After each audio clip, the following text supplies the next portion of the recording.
Hello my dear friends, you're on the Military Summary channel, and in this video we're going to discuss the most important events that took place in the world during the previous 12 hours. We have a lots of very interesting updates, so let's start. And probably the most important update is the conversation between the President of the United States of America and the President of the Russian Federation. And this conversation took place right after the President of Russia made lots of very interesting statements about the situation in the world. Russia warned the attempts to destabilize the situation in the Middle East would jeopardize the global fuel and energy complex. Vladimir Putin recalled at a meeting in the Kremlin on the situation in the oil and gas markets. Russia is increasing oil and gas supplies to its reliable partners in several regions of the world. Russia will continue to supply oil and gas to those countries that are themselves reliable counterparties. Global oil prices are rising, having increased by more than 30%. Global gas prices are also rising at a faster pace than oil prices. The situation with the disruptions in energy supplies is affecting the entire system of international economic relations. Russian energy companies have always been characterized by stability. Commodity prices are temporary. Russia understands this. And right after these statements, right after this meeting, the President of the United States of America called the President of Russia, and they discussed a lot of questions. Russian President aide for foreign policy Yuri Ushakov shared details of the conversation between Putin and Trump. Let's discuss them in details. The conversation initiated by the American president was businesslike and constructive, lasting approximately an hour. The focus was on the conflict surrounding Iran and negotiations on Ukraine. The leaders of the Russian Federation and the United States discussed the situation in Venezuela, including in the context of the global oil market. Putin described the developments along the line of contact in Ukraine. Trump expressed interest in seeing the conflict in Ukraine end with a swift ceasefire. Putin praised the mediation efforts of the United States and Trump personally in resolving the conflict in Ukraine. As you can see, according to these statements that were made by the Russian representatives, the Russians are very happy with the current situation, and we can see this happiness probably presented on this table. Here we can see stocks of Russian oil gas corporations are surging after latest oil price hikes and after the statements that were made by the President of the United States of America right after this call. Let's discuss these statements as well. We see that the President of the United States of America is trying to find a solution how to stabilize the oil market, and the only way to do this is to lift sanctions from Russia. Trump and Russia, we are also waiving certain oil-related sanctions to reduce prices. We have sanctions on some countries, but we are taking those sanctions off until this straightens out. Then who knows, maybe we won't have to put them back on. But when the time comes, the US Navy and its partners will escort tankers through the strait if needed. I hope it's not going to be needed, but if it is, we'll escort them right through. These are the statements of the President of the United States of America. Also, he said that the Trump administration is considering further easing sanctions on Russia oil amid a surge in prices. Another important thing that right after these statements, oil drops to $85 per barrel following Trump's remarks, and also after the conversation with the Russian Federation, and after the thing that the Russians sent signals that those conversations, those talks were very, very positive, constructive, and business-like for the Russian Federation. So we see that Trump is considering measures to keep oil below $100 a barrel amid the Iran war ahead of the November midterm. So now Trump is focused just on one thing, to keep prices below $100 a barrel. This will allow him to continue his combat operations against Iran for a very long period of time, because we see that the United States of America still hasn't finished the battle with the war with the Iranians, and the United States of America still see that the Iranians control the most important part of the Middle East, the Strait of Hormuz. Now let's discuss the situation in this region.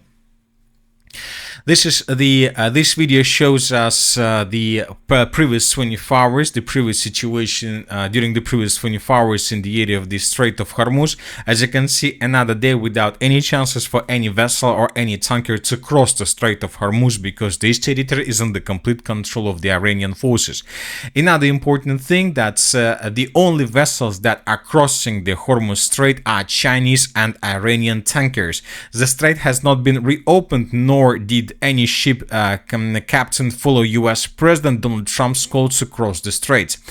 But at the same time, we start receiving reports and videos of how the coalition were attacking and striking an Iranian ship. In this video, we can see the explosion right in front of these vehicles and cars. The ship was destroyed as a result of a rocket most likely attack, which means that the United States of America is also going to block the Strait of Hormuz for the Chinese vessels and for the tankers of Iran.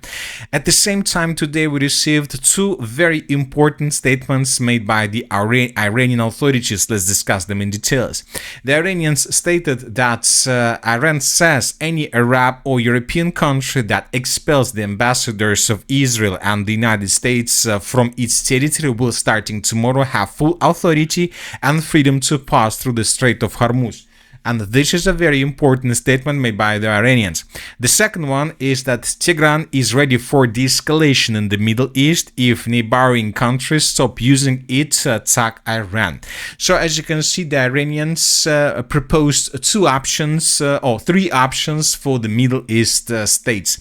The Iranians are saying, if you don't do anything, if you do nothing, then we will continue bombing and attacking all infrastructure of your countries, and we will continue blocking the Strait of Hormuz for your vessels and for your tankers. If you want to be unblocked in the Strait of Hormuz, first of all, you need to do the following. You need to expel the ambassadors of Israel and the United States of America. And if you do so, then we promise you not to attack your vessels while they're moving through the Strait of Hormuz. But it doesn't mean that we, the Iranians, will not continue attacking infrastructure of your states. And if you want us, the Iranians, to stop bombing your infrastructure, then you need to move the US bases and the US forces from the bases in this area. So these are three options that were provided by the Iranians, and of course these messages that were sent during the previous 24 hours have a reason, because as we know, the United Arab Emirates are on the edge of the humanitarian catastrophe. We've been discussing the situation for many times, and once again, according to information we have, the fresh food in this area will finish within days, maybe even hours. Who knows what is going to happen? And when it happens, of course, these cities with millions of people will start suffering huge problems with this, and obviously this is going to be a very big humanitarian catastrophe. There is only 10 days worth of fresh produce left in Dubai. This is according to Stephen Paul, head of the world's largest logistics companies. So this is exactly why the Iranians made this statement. They want to test the United Arab Emirates and to see whether they are ready to expel the ambassadors of the United States of America and Israel in exchange for the Persian Gulf and the Strait of Hormuz passage. And obviously this is going to happen within days, and this might be a very powerful media attack on the United States of America. But the states are not going to give up. The states are bringing more forces, the states are bringing more ammo and so on. And furthermore, the United States of America called for an ally, and we are talking about France and their aircraft carrier group Charles de Gaulle. During the previous 24 hours, the president of France, Macron, visited Charles de Gaulle aircraft carrier, and he tried to probably to speak with the military forces to encourage them before new French huge military campaign in the Middle East, and all these videos mean just one thing, that France is going to join the coalition and will support the United States of America in their attacks on the infrastructure of Iran. But at the same time, according to information we have, the United Kingdom rejected and refused to send their fleet in the direction of the Middle East. The reason of this is very difficult to understand, but for some reason they decided not to do this. They decided that the French forces would be enough to secure this territory. Another important thing in detail, that during the previous 24 hours we continued receiving updates about attacks of the coalition and the Iranians on the infrastructure of each other. For example, in this article we can see the differences between attack, before attack and after attack, and as you can see, lots of buildings, lots of facilities were damaged by the Iranians through the Middle East. But telling the truth, when talking about these pictures, we can see that yes, indeed, several buildings were damaged, some buildings were destroyed and so on.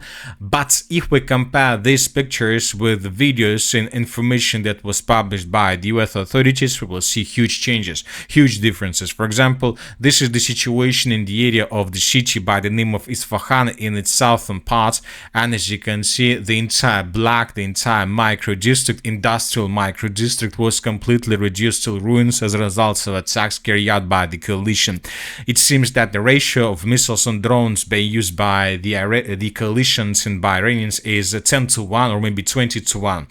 Yes, the Iranians are dealing damage, but they are dealing damage to standalone buildings or something like this. But when talking about the US, they're destroying micro districts, industrial and military micro districts, if it's necessary.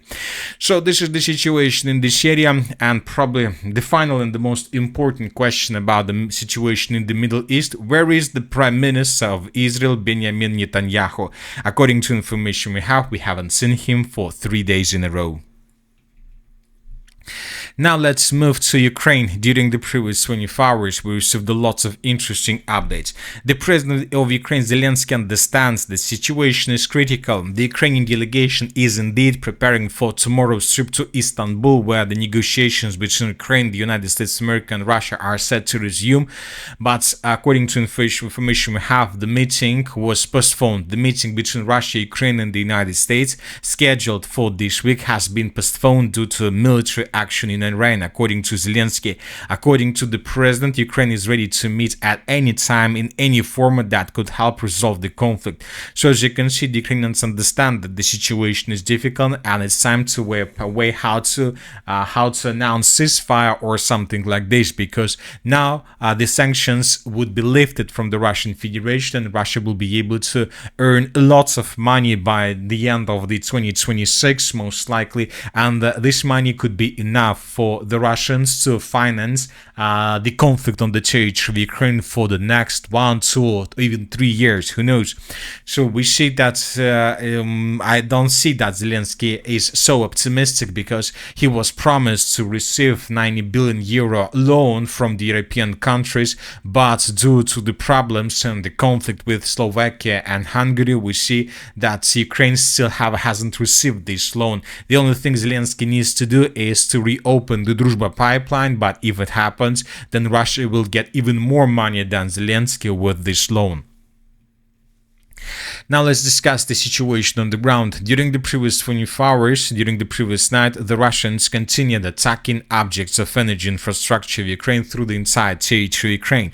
And as of the previous night, the Russians were focused on small substations through Ukraine. For example, in this video we can see the Russian attack on the substation to the southwest of the city of Zaporozhye, and as a result of the attack, the substation was destroyed.